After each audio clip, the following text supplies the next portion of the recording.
Hey guys, so I just wanted to record a quick video just explaining from my point of view everything that's happening this past week that is like really important. The two things that I would highlight are the SAB 121 recension and also the BlackRock filing for in-kind redemptions. So SAB 121, this was put in place by Gary Gensler. Um, people don't I think people don't realize how big of a deal this is that this changed.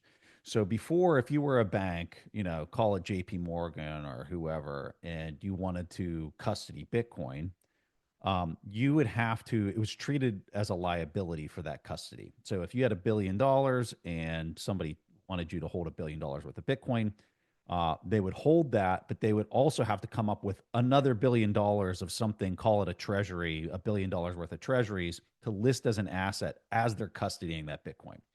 So, as you can imagine, none of the banks wanted to do this, um, and they didn't do it. But now that this SAB 121 is taken away, it's not treated this way. It's treated as an asset, and they can just custody it.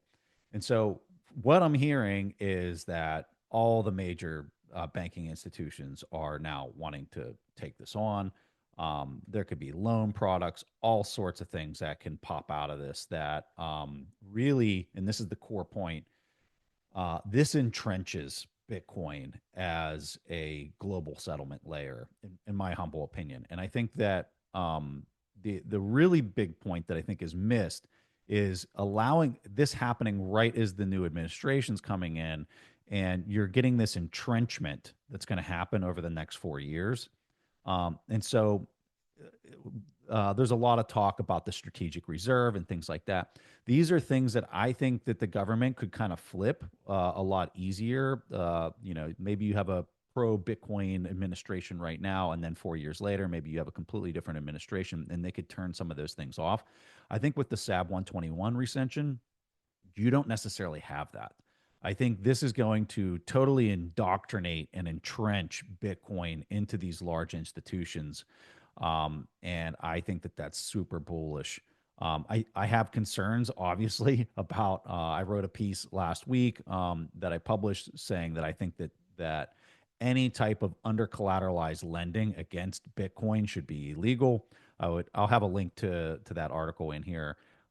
And basically, the long and short of it is there was a lot of pain that's been learned through the years, and it almost always revolved around custodians not actually having the Bitcoin that was pledged at each one of these institutions. So that's a whole nother point. To offset some of this, let's talk about the BlackRock filing with the SEC for in-kind redemptions. So the way ETF products work is if there's in-kind redemptions, a person can go, an entity or an individual, depending on how much they have, can go to that ETF provider and say, I want to take custody of the underlying, I want you to take your shares back, and I want to take custody of the underlying thing that's owned through the ETF. So in this case, the IBIT, which is the BlackRock Bitcoin ETF, if this in-kind redemption is honored by the SEC, which I really hope that it will, and I suspect it will be. I don't know why they would be with this new administration. It's very different than what Gary Gensler was doing before.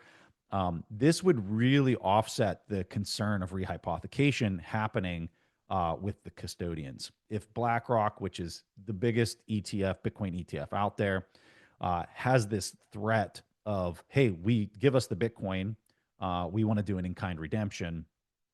If that's out there, who's ever custodying the Bitcoin, in this case, it's Coinbase, if they know that they can go do that, you better believe they're probably not going to want to rehypothecate the Bitcoin if they know that these large buyers and owners of the Bitcoin that they're providing custody services for can conduct in-kind redemption. So those two things I think are super bullish, super exciting. I have concerns of, like anybody else, of what this could mean. There's obvious concerns about like sovereigns being able to basically take the Bitcoin if these big banks are all custodying it.